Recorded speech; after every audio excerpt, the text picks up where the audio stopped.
गुरुर्ब्रह्मा गुरुर्विष्णु गुरुर्देव महेश्वर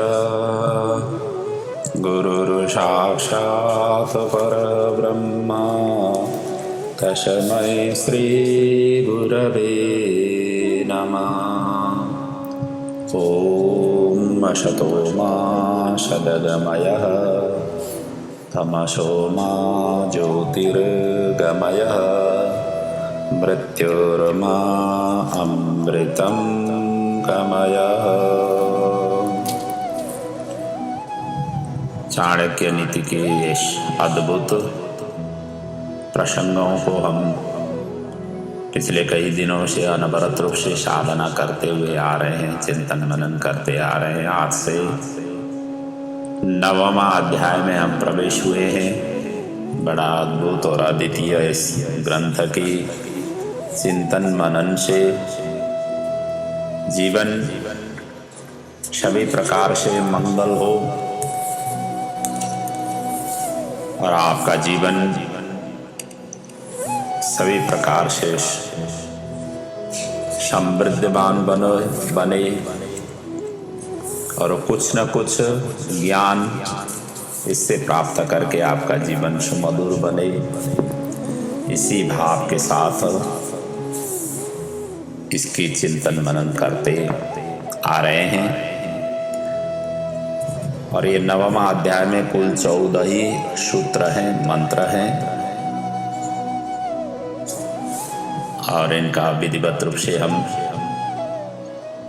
प्रसंगों के साथ इसके मूलतः मूल ग्रंथ में ही प्रवेश करें। चाणक्य जी कहते हैं 9वां अध्याय की पहले सूत्र में मुक्ति मिच्छसि चेतात विषयान् विषवत्यज क्षमार्गवं दया शौचम सत्यम पीयूषवत पिब। ये सूत्र अष्टावक्र जी ने भी सर्वप्रथम जनक जी को ज्ञान देते समय पहला श्लोक में तो जनक जी ने प्रश्न किया था। दूसरे श्लोक में अष्टावक्र जी ने इसी सूत्र से ही उनको ज्ञान प्रदान किया हुआ है और वहाँ जो ये लिखा हुआ है यही यहाँ पर भी है। तो कहते हैं कि इस सूत्र में यदि मुक्ति की इच्छा चाहते हो, इसी जीवन से ही हमारा कल्याण हो, इसकी इच्छा चाहते हो तो करना क्या चाहिए? विषय वासना जितने भी हैं इन सभी को जहर के समान, विष के समान इन सभी को छोड़ दो और अपने अंदर में क्या ले आओ? सहन शक्ति, नम्रता, दया, पवित्रता और सत्यता। और इसको जितना बन सके पियो, पान करो, आर्जन करो। तो कहना यही चाह रहे हैं कि चाणक्य जी कि मनुष्य माया मोह के इन जंजालों से कभी छूटता नहीं है और ये इच्छाएं ऐसे हैं जितना आप इसको आश्रय देंगे उतना ये प्रबल होकर के, मजबूत होकर के बैठ जाते हैं और निकलते ही नहीं है।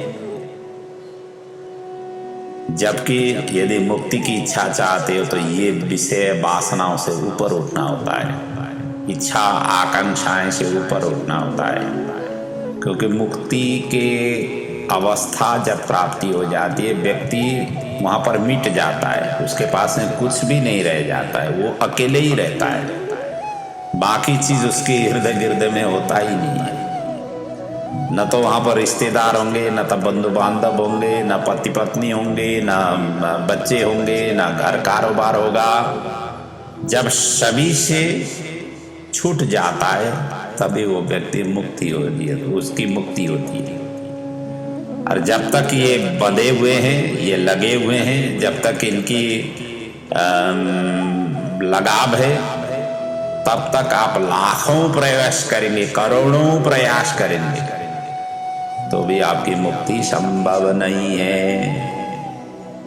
इसलिए इनको जिस दिन छोड़ा, जिस समय छोड़ा, जिस क्षण को छोड़ा, उसी समय आपकी मुक्ति हो गई।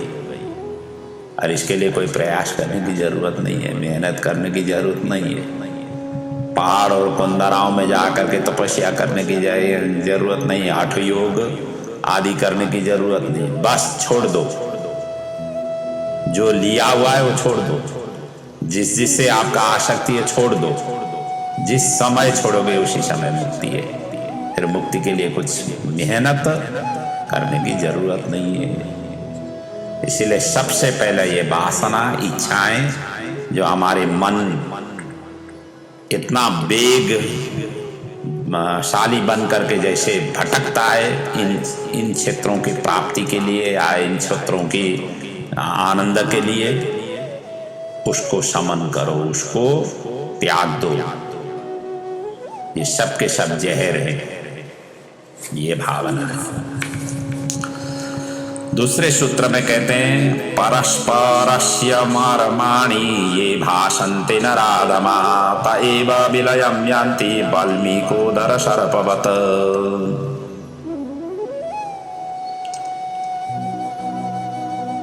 ये कहते हैं कि जो नीच व्यक्ति परस्पर की गुप्त बातों को दूसरे से कह देते हैं, कोई सीक्रेट बात होती है एक दूसरे से कह देते हैं,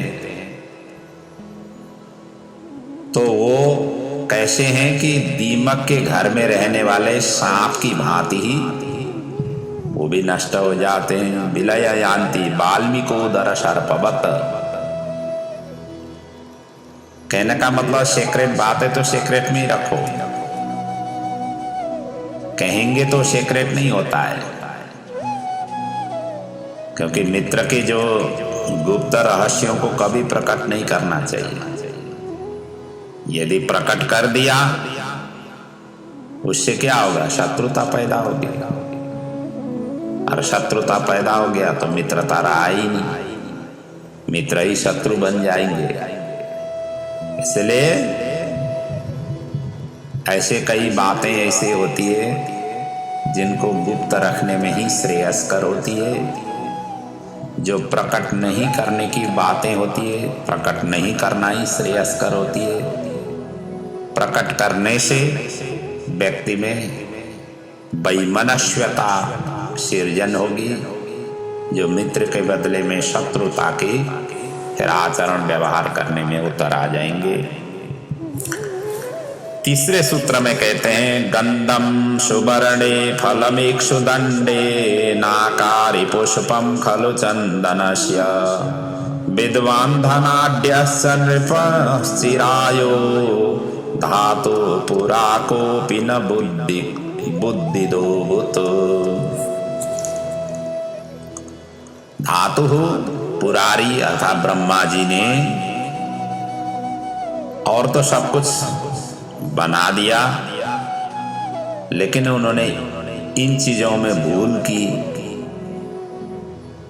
क्या चीज में भूल किया?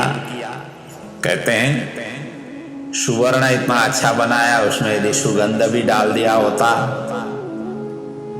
ये उन्होंने भूल की। और ईख गन्ने इतना मिठास भरा हुआ है, यदि उसमें फल भी लटका दिया हुआ होता तो फल लटकाने ही वो भूल गए। तीसरा है चंदन,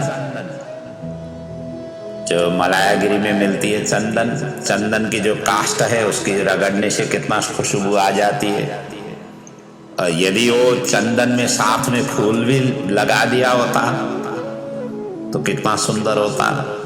ये ब्रह्मा जी ने भूल की।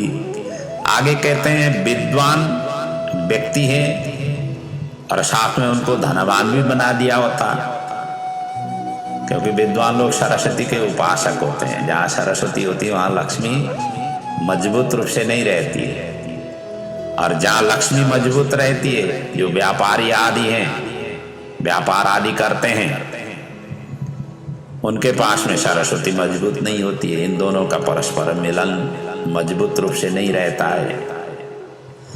इसलिए विद्वान यदि धनी हो जाते तो ये ब्रह्मा जी ने एक भूल की। और आगे जाकर के कहते हैं जो असली राजा है, जो प्रजाओं को हितकर करने वाला राजा है, क्योंकि सभी राजाओं में ये गुण नहीं होते हैं। जो अच्छे सज्जन व्यक्ति हैं, जो राजकाज में लगे हुए हैं, ऐसे व्यक्ति को ब्रह्मा जी ने चिरंजीवी नहीं बनाया, दीर्घजीवी नहीं बनाया, ताकि वो जीवन की अपना लंबे समय तक प्रजाओं की सेवा करे। ये उन्होंने भूल की। तो कहने का मतलब यही है कि इन चीजों में वो तत्व हो जाते तो और भी बढ़िया होता। कहने का मतलब यही है कि सभी में सभी चीज परिपूर्ण नहीं होती है, कुछ न कुछ अपूर्ण प्रभु ने इस तरीके से ही बनाया हुआ है ताकि दूसरे से उसका पूर्ण हो जाए। संसार में एक दूसरे के परिपूरक हैं, हर चीज एक दूसरे के परिपूरक है, कोई पूर्ण रूप से नहीं है। इसी भाव को व्यक्त किया हुआ है। चौथे श्लोक में कहते हैं सर्वौषधीनामृत अमृत प्रदाना सर्वेषु सुखेषु वसनं प्रदानम सर्वेन्द्रियाणां नयनं प्रदानम सर्वेषु गात्रेषु शिरः प्रदानम। अब ये कहते हैं सर्वौषधीनाम अमृतः प्रदानम, औषधियों में अमृत प्रदान है, और सभी सुखों में असनम प्रदानम, भोजन प्रदान है। भोजन नहीं मिला तो हम जी नहीं पाते। तो सभी सुखों में भोजन, जिसको भूख लगी है स्वादिष्ट भोजन मिले। और तीसरा कहते हैं सभी इंद्रियों में, हमारे कितने इंद्रिय हैं? 5 कर्मेंद्रिय, 5 ज्ञानेंद्रिय, 1 मन, ये सभी इंद्रियां ही हैं। और इन इंद्रियों में सबसे श्रेष्ठ, सबसे प्रधान कौन है? नेत्रः प्रधानम, नयनम प्रधानम। नेत्र है। अब आप नेत्र विहीन हो जाए या अंधे हो जाए तो सारा संसार ही आपसे देखा नहीं जाएगा, जो कुछ भी सामने है देखा नहीं जाएगा। इसलिए इंद्रियों में श्रेष्ठ नयनम प्रधानम। और आगे जाकर के कहते हैं सर्वेषु गात्रेषु शिरः प्रधानम, सभी शरीर के जितने भी अवयव हैं उनमें से श्रेष्ठ शीर है, क्योंकि दिमाग, सारा कुछ विचार, सभी चीज शीर से ही होती है। और शीर में ही बैठे हुए हैं, नाक भी, कान भी, आंख भी, मुख भी, शीर में ही सारा का सारा बैठे हुए हैं, जिनके द्वारा हम सब व्यवहार करते हैं। तो यही है कि जीवन में, मतलब शरीर के अवयवों में, चीजों में ये प्रधान है, इस तरीके की उनकी भाव है। अगले सूत्र में कहते हैं दूतो न संचरति खे न चले च वार्ता पूर्वम न जल्पितमिदं न च संगमोस्ति व्योम्नि स्थितं रविशशि ग्रहणं प्रशस्तं जानाति यो द्विजबरस कथं न विद्वान्। वो कहते हैं कि न तो आकाश में कोई दूत गया, न इस संबंध में किसी से बात हुई, न पहले किसी ने इसे बनाया, और न कोई प्रकरण ही आया। तब भी आकाश में भ्रमण करने वाले चंद्र और सूर्य के ग्रहण के बारे में ज्योतिष लोग पहले से ही जान लेते हैं। तो वह विद्वान क्यों नहीं है? वो तो विद्वान है, क्योंकि ये सारा कुछ जानने का अर्थ होता है तो विद्वान है। कब सूर्य ग्रहण लगेगा, कब चंद्र ग्रहण लगेगा, रवि शशि ग्रहणम प्रशस्तम, अर्थात वास्तव में वही विद्वान है जिसकी गणना से ग्रह की चाल का सही सही पता लगाया जाता रहा है। तिथि बार नक्षत्र ये सब चीज, सब कैलकुलेशन जो करने वाले हैं, ये सभी के सभी विद्वान हैं। इसलिए ज्योतिषियों को, ज्योतिष विद्या को श्रेष्ठ विद्या के रूप में बता रहे हैं। जो ग्रह नक्षत्र आदि का हिसाब किताब सही सही ढंग से जो प्रदान करते हैं वो स्वयं विद्वान है। जबकि वहां पर गए ही नहीं, परीक्षण किए ही नहीं, फिर भी सारा कुछ उनको पता है। तो प्रकारांतर से यही है कि विद्वान होना जरूरी है, यही भाव है। तो विद्वान ही लोग ऐसे चीज पहले से ही पता उनको होती है, क्या होने वाला है, क्या करने वाला, क्या स्थिति आने वाली है। साइंस पहले से ही परीक्षण करके फिर बाजार में ले आता है हर चीजों को। तो ये सब चीज जानकारी जो बाद में जो जिनका नतीजा आनी है, पहले से ही जो उस नतीजा को देख सकते हैं, तो ये व्यक्ति स्वयं विद्वान है। इसलिए प्राकारांत से यही कहना चाहते हैं कि अध्ययन अध्यापन को आगे बढ़ाना चाहिए। जीवन ऐसे निरर्थक नहीं होना चाहिए। खूब पढ़ाई करो, खूब मजबूत बनो हर चीजों में। हम किसी से कम नहीं, ये स्थिति में आ पाओ। समाज ऐसे, घर घर ऐसे बने, ये उनकी इच्छा है। इसीलिए उन्होंने ये भाव व्यक्त किया। अगले सूत्र में कहते हैं, विद्यार्थी सेवक पंत सुधार्तो भयकातर भांडारी प्रतिहारी च सप्त सूक्तान प्रबोधयेत। ये 7 व्यक्तियों को जगाना चाहिए। ये सोए रहेंगे तो काम बिगड़ जाएगा। और वो क्या क्या है, कौन कौन है? तो कहते हैं विद्यार्थी, जो विद्याध्ययन करने वाला विद्यार्थी ज्यादा समय तक वो सोता रहे तो पढ़ाई में वो आगे नहीं बढ़ पाएगा। सोए हुए विद्यार्थी को तो वैसे भी स्वल्पाहारी गृह त्यागी, काको चेष्टा बको ध्यानम, कौवे की जैसी चेष्टा होनी चाहिए, बक के जैसे ध्यान होनी चाहिए। श्वान निंद्रा तथैव च, कुत्ता जिस तरीके से सोता है उस तरीके की नींद होनी चाहिए। तो इसलिए विद्यार्थी को उठाना चाहिए। दूसरा है सेवक, नौकर को, वो भी सोए रहे तो स्वामी का कार्य ठीक ठीक ढंग से नहीं कर पाएगा। तीसरा है पथिक, किसी को कहीं जाना हो और रास्ते में बैठा हुआ तो उसको भी जगना चाहिए, उसको भी जगा देना चाहिए। और चौथा है क्षुधार्तो, भूख से व्याकुल हुआ व्यक्ति। पांचवा है भय से त्रस्त, भयकातर। छठवां है भंडारी, भंडारी जो खजाने आदि का हरीश रखते हैं, तो इनको भी सचेत होना चाहिए। और प्रतिहारी, प्रतिहारी कहते हैं द्वारपाल, जो घर की गेट में काम करते हैं, मतलब एक तरह से घर की रक्षा के लिए जो रखा जाता है वो द्वारपाल। इन 7 को सोता हुआ देख करके तत्काल जगा देनी चाहिए, क्योंकि अपने समस्त कर्मों और कर्तव्यों को पालन ये जाग करके ही कर सकते हैं। यदि सोते रहेंगे तो कर नहीं पाएंगे। अगले सूत्र में कहते हैं, अहि नृपम च शार्दूलम कटिम च बालकम तथा परस्मानम च मूर्खम च सप्तशोत्तान प्रभो न बोधयेत। कहते हैं ये 7 जनों को नहीं जगाना चाहिए। सोए हुए हैं तो सोना ही देना चाहिए। क्या क्या है? पहला नंबर है सांप। सर्प को यदि आप जगाएंगे तो अपने ऊपर ही अटैक करेगा, सोया हुआ तो छोड़ दो। दूसरा है राजा, अगर राजा सोते रहे तो कैसे देश चलेगा?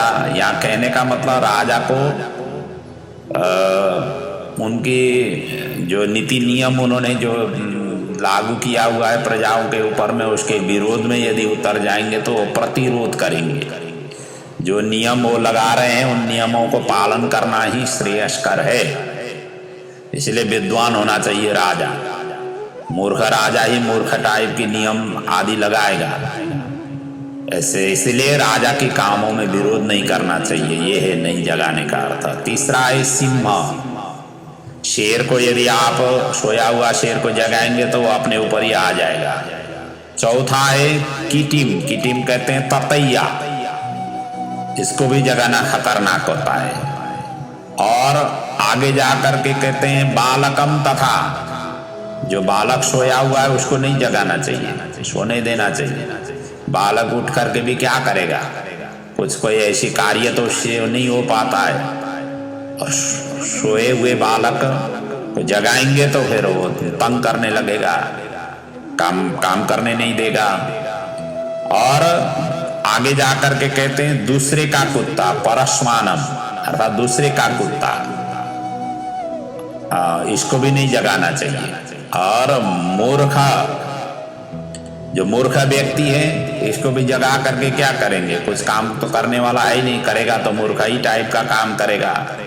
इनको सोते हुए से नहीं जगाना चाहिए, इन्हें जागने से हानि ही होती है। अगले सूत्र में कहते हैं अर्थादितासाई ये वेदास तथा शूद्रान्न भोजिना ते बीजा किम करिष्यन्ति निर्विशा इव पन्नगा। अब यहाँ कहते हैं विद्वान होकर के यदि वेद पढ़ा रहे हैं वो भी धन लेकर के, अर्थादितासयैर्वेदा, अर्थादिता अर्थात धन लेकर के वेदों को पढ़ाने वाले, ज्ञान जो दे रहे हैं और धन वापस ले रहे हैं। आजकल तो इसके बिना तो चलता ही नहीं है। आपको सैलरी नहीं दिया जाए तो आप यूनिवर्सिटी में कैसे प्रोफेसर काम कर पाएंगे, शिक्षक कैसे कर पाएंगे। जो ज्ञान देने वाले हैं वो सभी इसी के कोटि में आ जाते हैं। लेकिन यहाँ पर वेद को विशेष रूप से फोकस किया गया है और उन दिनों में वेद को ज़्यादा वही पढ़ाया जाता था। अब आजकल शिक्षा की इतना विस्तार व्यापकता हुई है, अब ये थोड़ा सा आज के दिनों में सांदर्भिक नहीं लगता है। दूसरा है शूद्रों के अन्न को खाने वाला ब्राह्मण, जो शूद्रों को अन्न, शूद्रान्न भोजिनः, शूद्रों के अन्न खाने वाला ब्राह्मण। और विषहीन सर्प,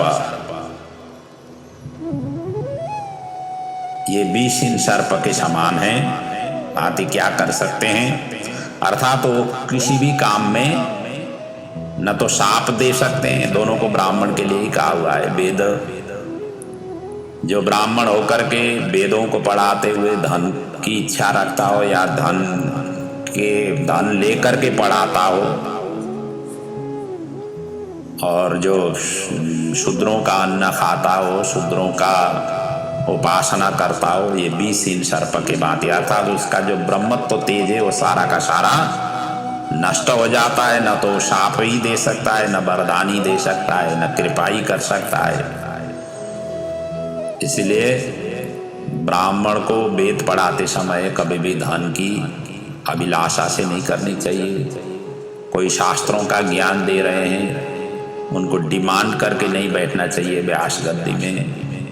सुनने में आता है कि कई व्यास पैसे की पहले ही तय होती है तब जा करके व्यास गद्दी में बैठते हैं। इस तरीके से क्रय विक्रय का ये मामला नहीं है, ये वो कहना चाह रहे हैं।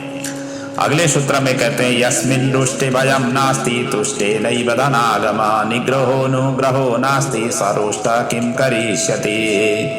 कहते हैं जिसके नाराज होने का डर नहीं है और प्रसन्न होने से कोई लाभ नहीं है, जिसमें दंड देने या दया करने की सामर्थ्य नहीं है, वो नाराज होकर के भी क्या कर सकता है, तो कुछ भी कर नहीं सकता है। तो कहना ये चाह रहे हैं कि भयभीत उसी से ही हुआ जा सकता है जिससे कुछ दंड देने की सामर्थ्य हो, और जिसमें ऐसी सामर्थ्य ही नहीं है उससे डरने की क्या जरूरत है। अपना हानि लाभ देख करके कोई किसी से प्रभावित होता है, यही है कहने का मतलब।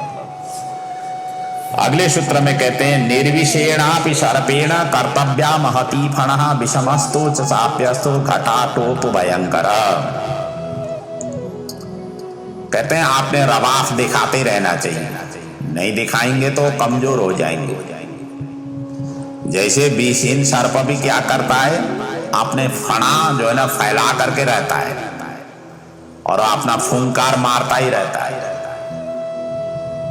उसी प्रकार आपने अपने अंदर में हिम्मत नहीं है, फिर भी जो है ना ऐसा दम दिखाना चाहिए। और वो सर्प यदि विषहीन सर्प है, उसने काट भी दिया तो कुछ असर होने वाला नहीं है। और इसी प्रकार से व्यक्ति अपने अंदर में हिम्मत मतलब सामर्थ्य नहीं होते हुए भी अपना फुंकार भरते रहना चाहिए, ताकि दूसरे के आगे आप कमजोर नहीं दिखाई दे। दूसरे के आगे आप हमेशा हमेशा थोड़ी सी हिम्मत वाले ही दिखाई दे। ऐसी व्यवहार समाज में करनी चाहिए, इसी से ही बचाव हो जाती है। यदि विषहीन सांप ऐसा नहीं करेगा तो अपना बचाव वो नहीं कर पाएगा, उसे पत्थर मारेंगे।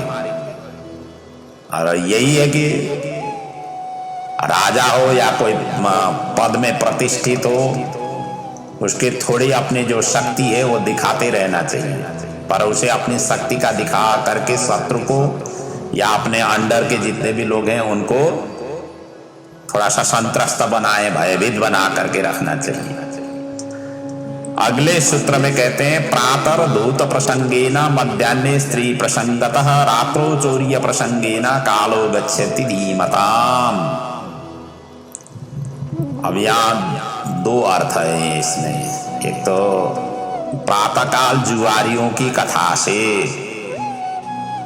मध्याह्न काल स्त्री प्रसंग अर्थात स्त्री प्रसंग की कथा से, और रात्रि काल चौर्य अर्थात चोरी की कथा से बुद्धिमान लोग को अपना समय निकालना चाहिए।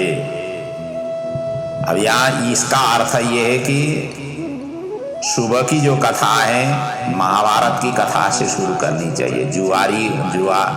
जुआ के कारण महाभारत का युद्ध हुआ है। और दोपहर की कथा स्त्री प्रसंग अर्थात रामायण की कथा, स्त्री के ही कारण ये सारा राम रावण का युद्ध हुआ है।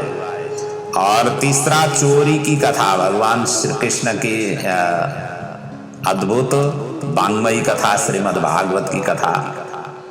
भगवान ब्रजे वसंतम नवनीत चौरम गोपांगनानाम चतुकूल चौरम के चोर के अग्रगण्य भगवान श्री कृष्ण, जिन्होंने माखन चोरी किया, सभी का मन हरण कर दिया। गोपियों की जो इतना अद्भुत समर्पित भावना को उन्होंने किस तरीके से सभी का दिल चोर दिया। तो श्रीमद् भागवत की कथा इस तरीके से समय निकालना चाहिए। तो इसका मतलब यही है कि महाभारत की कथा जुए की लत से कितना भारी नुकसान पड़ता है, ये सुबह सुबह ही हमें पता चल जाए तो दिन भर के काम हम सही ढंग से करेंगे। और जो दोपहर की जो स्त्री हरण की कथा से कितना विनाश हुआ, दोपहर में इस तरीके से समझते रहेंगे तो हम सबल और सक्षम हो जाएंगे अपने कार्य क्षेत्रों में। और सायंकाल में भगवान श्री कृष्ण की कथा सुन करके, जिन्होंने 16,108 रानियों के साथ में शादी विवाह की, फिर भी वो योगेश्वर रहे, तो इससे हमें इंद्रिय निग्रह कैसे करनी चाहिए ये भावना की प्रतिपादित हो जाती है। क्योंकि रात्रि काल में ही इंद्रिय तेज होकर के आक्रमण करती है, काम वासना के आक्रमण रात्रि काल में ही होती है। तो इनकी कथा से वो कैसे संयमित करना ये सीखी जा सकती है। अगले सूत्र में कहते हैं स्वहस्त ग्रथिता माला स्वहस्त ग्रीष्म चंदनम स्वहस्त लिखितम स्तोत्रम शक्रयापि श्रियम मरेत।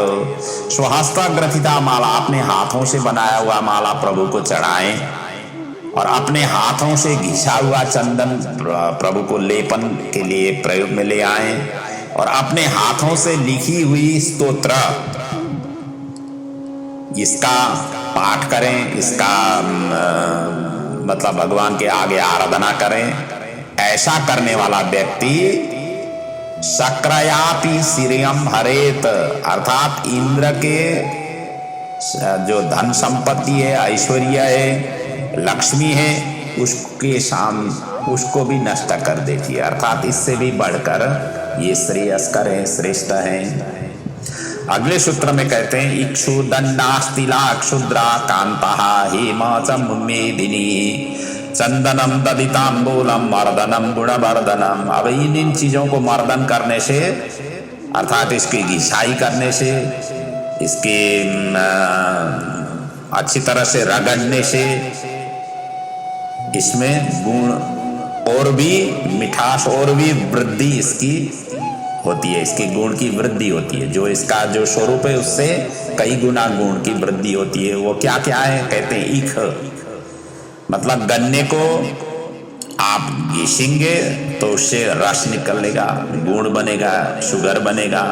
दूसरा है तिलाहा, तिल को घिसाई करने से तेल निकलेगा। और तीसरा है क्षुद्राहा, जो नीच है, उसको नीच व्यक्ति को थोड़ा सा प्रताड़ित करते रहें, थोड़ा डांट फटकार करते रहें, ऐसे व्यक्ति तब जाकर के वो थोड़ा सा सचेत और सबल होगा। और चौथा है स्त्री। अब स्त्री को भी यहाँ पर घिसने के लिए, ताड़न के लिए कह रहे हैं। ये कहने का मतलब उन दिनों में स्त्रियों के लिए इतना शिक्षा के अवसर नहीं थी, और जो अशिक्षित हैं, अशिक्षित व्यक्तियों को तो ये सब चीज शिक्षा देनी ही पड़ती है, तब जा कर के वो कामयाबी होते हैं। उस भाव से ये कहा हुआ है।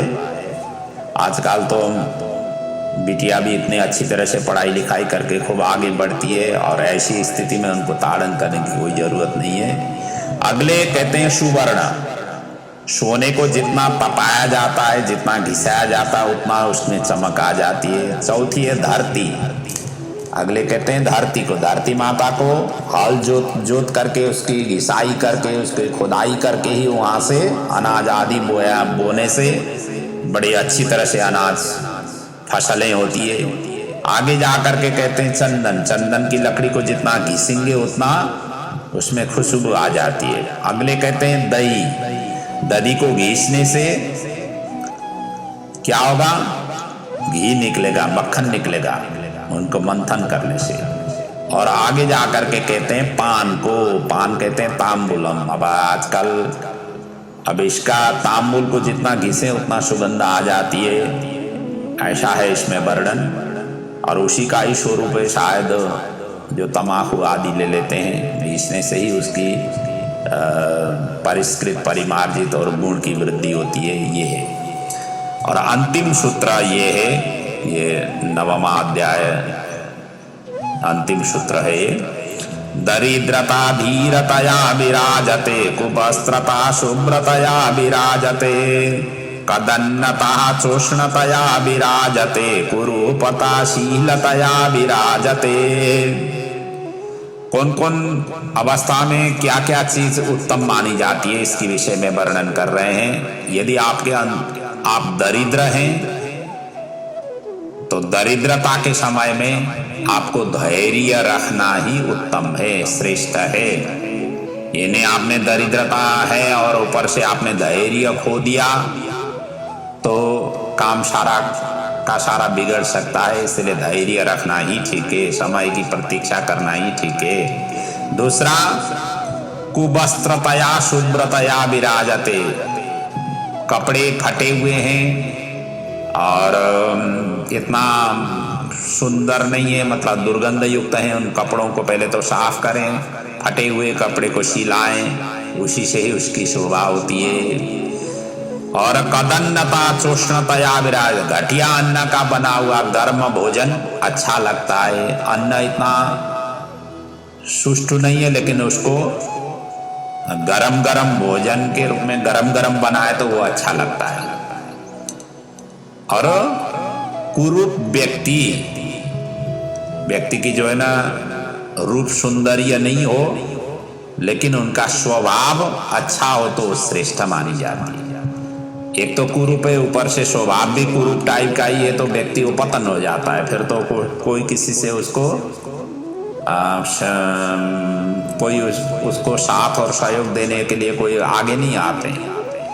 इसलिए कुरूप होते हुए यदि आप उनके अंदर में स्वभाव उनकी अच्छी है, उनके अंदर में विद्वान हैं, पढ़े लिखे हैं और किसी न किसी क्षेत्रों में बड़े कुशल हैं, तो ऐसे ही व्यक्ति श्रेष्ठता को प्राप्त कर लेते हैं। तो ये भाव था 14 श्लोकी तथा 9वां अध्याय। तो इस प्रसंग को अब यहीं पर मैं विराम कर रहा हूँ। जीवन में खूब तरक्की, उन्नति, प्रगति हो, चाणक्य नीति की दिव्य सूत्रों को चिंतन मनन करते हुए आपका जीवन धन्य हो, यही प्रभु के चरणों में वंदन प्रार्थना सहित मैं अपने वाणी को विराम दे रहा हूँ। बाकी की प्रसंग अगले पड़ाव में पुनः चिंतन मनन करेंगे। ओम पूर्णमदः पूर्णमिदं पूर्णात् पूर्णमुदच्यते पूर्णस्य पूर्णमादाय पूर्णमेवावशिष्यते। ओम शांति शांति शांति। ओम।